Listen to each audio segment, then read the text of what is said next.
Morning प्यारे बच्चों, आज हम पढ़ने जा रहे हैं हमारी पाठ्य पुस्तक बसंत भाग 2 का तीसरा पाठ, जिसका नाम है हिमालय की बेटियां। ये बच्चों एक निबंध है और इस निबंध को लिखा किसने है? नागार्जुन जी ने। और नागार्जुन जी ने इसमें क्या बताया है? हिमालय से निकलने वाली नदियों का वर्णन किया है। उन्होंने यहाँ पर जो प्रकृति की, जो हमारी दी हुई प्रकृति ने जो हमें जो कुछ भी दिया है उसका मानवीकरण किया है। उन्होंने कैसे, उन्होंने हिमालय को एक पिता बताया है और हिमालय से निकलने वाली नदियों को उनकी पुत्री कहा है। क्योंकि जो नदियाँ निकलती हैं हिमालय से, वो हिमालय के हृदय की एक एक बूंद कहा है लेखक ने उन्हें। क्योंकि हिमालय पे जो जमी हुई बर्फ़ होती है उससे पिघल पिघल के एक एक बूंद से नदी बनती है, और वो नदियाँ फिर मैदानी क्षेत्र में आके किस तरह से शांत, धीर, गंभीर और एकदम विशाल आकार ले लेती हैं। लेकिन वही नदियाँ जब पहाड़ी क्षेत्र में होती हैं तो एकदम अटखेलियाँ करती हुई होती हैं। जैसे एक छोटी बच्ची होती है, जब वो छोटी होती है तो वो किस तरीके से मस्ती करते हैं, खेलती है अपने पिता की गोद में, उन्होंने नदियों का उस तरह से वर्णन किया है कि जब नदी हिमालय की पहाड़ी क्षेत्र में होती है तो वो कैसे एक पतली यानी छोटी बालिका की तरह होती है, और जैसे जैसे वो मैदानी क्षेत्रों में आ जाती है तो वो कैसे एक धीर, गंभीर, शांत महिला की तरह हो जाती है। और उन्हीं नदियों के अंदर, उन नदियों को देखकर लेखक के मन में उनके प्रति श्रद्धा का भाव भी उमड़ता है। वो क्यों? कि वो हमारे लिए पूजनीय भी हैं, क्योंकि हमारे देश में नदियों को माता भी कहते हैं। तो वहाँ पे उनका रूप माता स्वरूप दिखाई देता है जब वो मैदानी क्षेत्रों में आती हैं, और उनके प्रति हमारे मन में एक आदर का भाव भी आता है। तो आज हम उससे आगे का पाठ शुरू करते हैं, क्योंकि पिछले पाठ में हमने इतना पढ़ा था। आगे पढ़ते हैं बच्चों कि आगे क्या होता है कि जो सिंधु और ब्रह्मपुत्र नदी के बीच में रावी, चिनाब, झेलम, सतलुज, गंगा, यमुना और गंडक आदि जो छोटी छोटी महानदियाँ छोटी बड़ी जो नदियाँ होती है, महानदियाँ नहीं, इसमें महानदियाँ भी हैं और छोटी बड़ी नदियाँ भी हैं। ये सब नदियाँ जो हैं हिमालय की ही गोद से निकली हुई हैं और हिमालय की ही बेटियाँ इन सभी नदियों को कहा जाता है। इन सभी नदियों को ही हिमालय की बेटियाँ कहा जाता है, क्योंकि हिमालय के हृदय की पिघली हुई बूंदें हैं ये सारी नदियाँ। क्योंकि ये सब हिमालय पर्वत से निकलती हैं और उसकी एक एक बूंद से ये बनती हैं। क्योंकि हिमालय के हृदय की बूंदें क्यों कहा है? क्योंकि वो हिमालय के बर्फ़ जो होती है जमी हुई, उसके एक एक बूंद से पिघल पिघल के ही नदियाँ बनती हैं। तो वहाँ लेखक इसीलिए उनका कैसे चित्रण कर रहा है कि वो क्या कह रहा है उनको, कि वो हिमालय के हृदय से निकली हुई बूंदें हैं। फिर लेखक कहता है कि वास्तव में ये नदियाँ हिमालय की पिघली हुई बूंदें हैं जो इकट्ठा होकर कहाँ जा रही हैं? समुद्र में जाकर समुद्र की ओर प्रवाहित हो रही हैं। प्रवाहित होना बच्चों, बहना, मतलब वो समुद्र की ओर बह रही हैं, और समुद्र की ओर बहते बहते वो कहाँ मतलब सागर की तरफ प्रवाहित होती जाती हैं, और सागर की तरफ बहते वो सागर की तरफ बहती है और लास्ट में जाके कहाँ मिलती हैं? आखिर में वो सागर से जाके मिल जाती हैं। तो वो कहता है लेखक कि सचमुच जो सागर है यानी समुद्र है वो बहुत ही सौभाग्यशाली है, क्योंकि जो सारी नदियां हैं हिमालय की पुत्रियों के रूप में उन्होंने नदियों को चित्रित किया है कि जो सारी नदियां हैं वो सागर में जाके मिलती है। यानी पिता उनका कौन है? हिमालय, और मिलन उनका किससे होता है? सागर से। तो जैसे एक पिता अपनी पुत्री का विवाह कर देता है, इस तरीके से वहाँ पे ये चित्रण किया है लेखक ने कि कैसे सागर से जाकर मिलती हैं। तो लेखक उसको क्या नाम दे रहा है? लेखक कह रहा है कि समुद्र जो है सचमुच बहुत सौभाग्यशाली है, जिसे हिमालय की इन बेटियों का हाथ थामने का श्रेय प्राप्त हुआ। यानी उनको ये मौका मिला है कि वो हिमालय की बेटियों का हाथ थाम सके। तो हाथ थामना किसे कहते हैं? विवाह करना किसी के साथ उसको। तो यहाँ लेखक कैसे बता रहा है कि मतलब वो बहुत ही सौभाग्यशाली बता रहा है समुद्र को, कि क्योंकि उसको क्या मौका मिला है? हिमालय की इन सभी बेटियों का हाथ थामने का मौका मिला है। अब आगे लेखक कहता है कि मैदानों में इन नदियों को देखकर शायद कोई यह अनुमान लगा ही नहीं पाएगा कि वृद्ध हिमालय की गोद में बालिकाओं की तरह, बच्चियों की तरह खेलने वाली ये नदियाँ जो हिमालय की गोद में बच्चों की तरह खेले करती थी। लेखक कहता है कि अपने पिता की गोद में तो वो नंग धड़ंग खेलने वाली इन बालिकाओं को अगर आप मैदानी क्षेत्र में देखोगे तो आप इनके स्वरूप को देखकर चौंक जाएंगे। हम लोग क्या होगा, इनके स्वरूप को देखकर चौंक जाते हैं।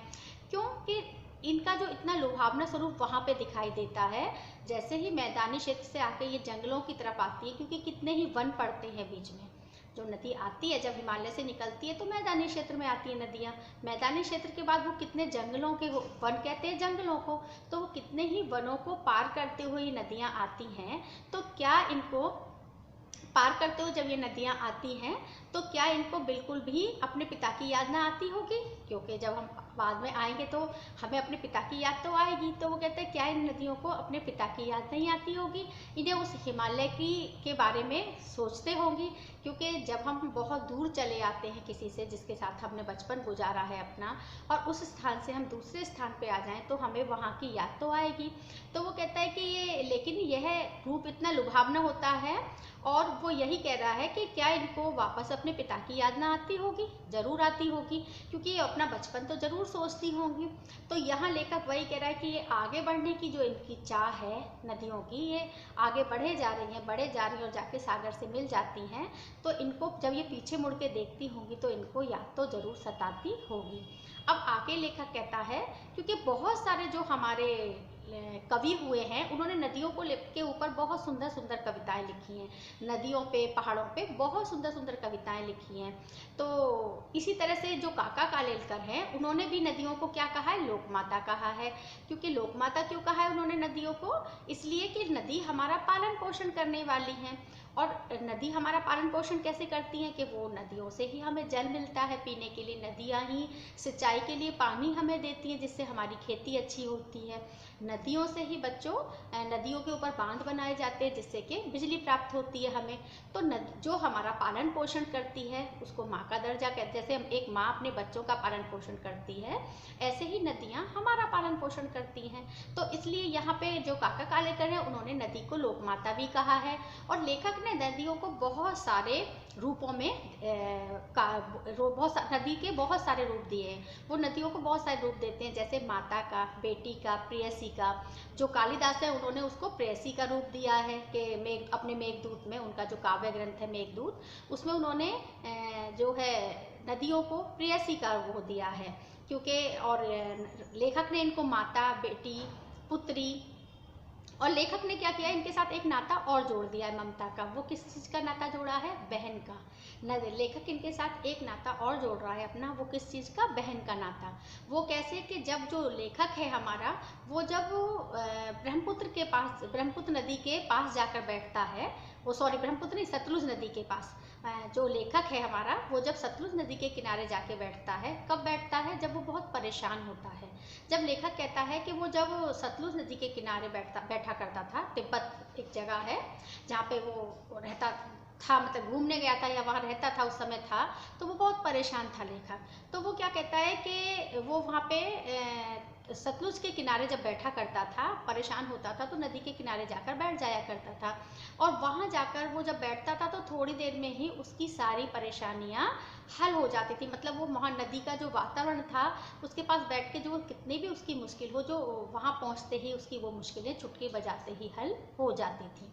वो कैसे हो जाती थी कि वहाँ पे उसको मतलब एक इतना अंदर से तरोताज़ा वो महसूस करता था सतलुज के किनारे बैठकर। तो वो नदी को वहाँ पे एक बहन का दर्जा देता है, वो वहाँ पे उसको एक बहन का रूप देता है कि जैसे एक भाई अपनी बहन के पास जाता है, वो कितना भी परेशान क्यों ना हो, लेकिन जो उसकी बहन होती है वो चुटकी बजाते ही उसकी सारी परेशानियाँ हल कर देती है। इसी तरह से यहाँ लेखक कह रहा है कि वो जब सतलुज के किनारे बैठता है, वो सतलुज को बहन का दर्जा देता है नदी को। तो वो क्यों देता है? क्योंकि वो जब भी वहाँ जाकर बैठा करता था, उसकी जो परेशानियाँ थी वो चुटकी बजाते ही हल हो जाया करती थी। तो वो वहाँ पे ना बैठे बैठे बहुत आराम से अपने आप को तरोताज़ा महसूस करता था, उसकी सारी मुश्किलें हल हो जाती थी। और वो क्या करता है, वहीं बैठे बैठे क्या सतलुज नदी के ऊपर एक बहुत प्यारी सी कविता लिख देता है। क्यों? कि वहाँ पे किसको क्या मानकर? नदी को बहन मानकर। तो आज हमने पाठ पढ़ा बच्चों कौन सा? हिमालय की बेटियाँ, जिसमें लेखक ने नदियों को लेकर नदियों का बहुत सुंदर चित्रण किया है। नदियों को हिमालय की बेटियों का दर्जा दिया है, हिमालय को उनका पिता बताया है। और उसने पूरे पाठ में हमें यही समझाया कि कैसे हिमालय की हृदय की बूंद हैं नदियाँ, मतलब हिमालय से निकलती हैं और सागर तक पहुँचते पहुँचते वो कितने रूप बदलती हैं नदियाँ, उसका बहुत सुंदर चित्रण किया है, वर्णन किया है इस पाठ में।